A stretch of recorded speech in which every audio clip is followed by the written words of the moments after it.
Now, if you're not black and you watching it, well, it don't apply to you. But you can understand the concept, okay?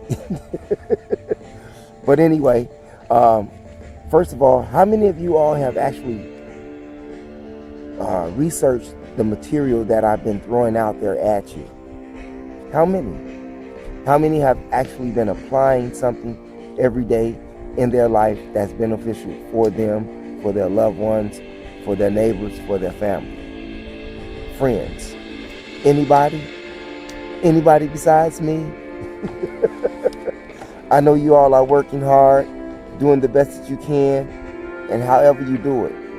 But you know what? I'm going to throw some numbers out here at you right now. You have 18 murders right now in St. Louis. You have 25 in Chicago. You have 21 in Memphis. You have 11 in Cleveland, and Detroit doesn't have a status yet, but their murder rate has went down by the number of 7, not 7%, but by 7 murders. And this is only February. Now, if we continue upon that route, for St. Louis, that'd be 216 murders. For Chicago, that'd be 300. For Memphis, that'd be 252. For Cleveland, that'd be 121. And for Detroit, well, you up in the air. And it hasn't even reached summer yet. But I will want to give Chicago claps, because last year during this time, Chicago had 50 murders during this month at this particular time last year. So thumbs up to you. St. Louis still acting a fool out there. Still acting a fool out there, and still is the #1 murder capital for black people in America. That's outrageous. That is outrageous. Now look at those numbers, and it's not even summertime yet. You know how black people get when it gets summertime. Sadly, when we should be uplifting one another, enjoying our communities, and spreading love among one another. That's what we should be doing. That's what we should be doing. You know, these numbers are at an alarming rate, and you all should be very, very concerned with that, because you have to go outside in these neighborhoods. Your elderly have to go outside in these neighborhoods. Their children have to go outside in these neighborhoods. And you know what? Sadly, black people are the greatness of this world. Black people are the greatness of this world. The first people on the planet. Do you hear me? This is Black History Month. Every black man and every black woman has something special that the Creator has embedded inside them that makes them very unique.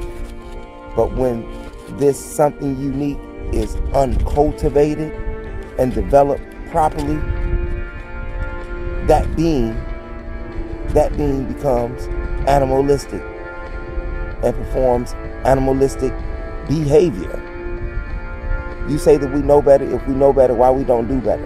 If you're saying, well, Mo, we already know about this, why am I still talking about this? Because it is very, very alarming and concerning to the survival of black people who have been exterminated out here.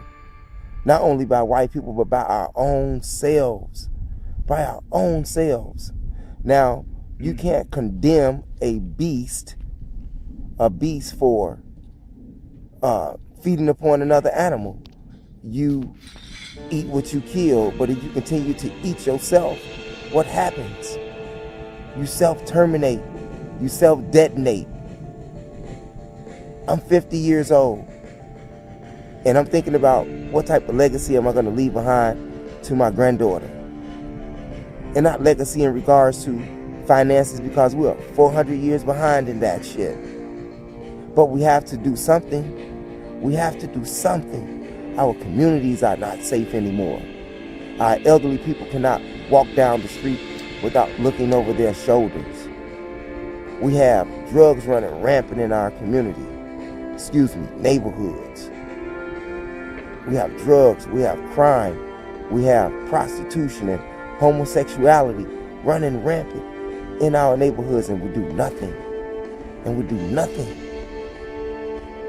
How can the people respect you when you do nothing to uplift your own self. And you know what, black man? We are responsible for this. You are responsible for this. I am responsible for this. But right now, I'm trying. I've been trying for a number of years. On a slow scale, but I've been really trying. I talk to children every day. I educate people all the time. And if you are not here on YouTube or on some social media, on some platform saying something for the upliftment of black people, you are the problem. You are part of the problem. Here it is. We have no protection in the community. None. We call our women bitches and whores. And they produce children for us, which comes out to be grapes of wrath that would rise up against you. Self-love is so far away from you. But you continue to hate yourself. You continue to want to be other than yourself. You refuse to get on that frequency of being right. The frequency of being right.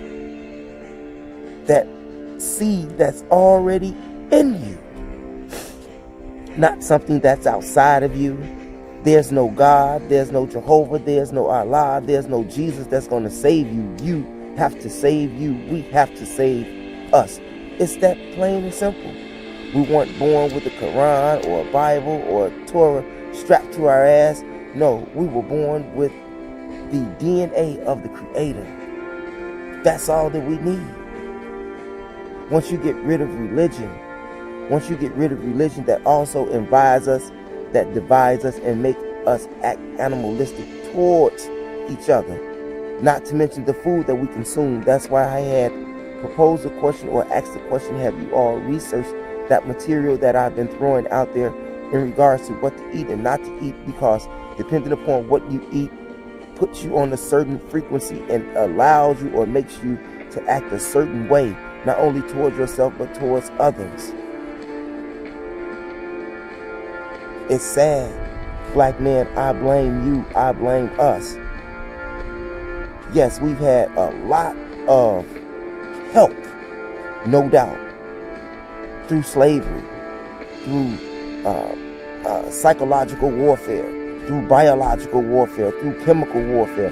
Yes, we have, but now that we say that we know better, we are responsible. How can you walk outside every day and see someone doing something that you know that they shouldn't be doing, and they don't even live on that block in which you live on, but you have no balls, no nuts to say anything to the young man? We have to fill that gap between the older and the younger. And as far as these elders are concerned, I blame us, because we are responsible for teaching these young men, these young women. We are responsible for that. We are responsible for that. We have failed them in that department. And you have to take your weight for that bullshit. Every day you allow bullshit to go on where you stay at. Why do you continue to do that? Why do you continue to do that? This generation is the best generation that we have produced in regards to black human beings. Why?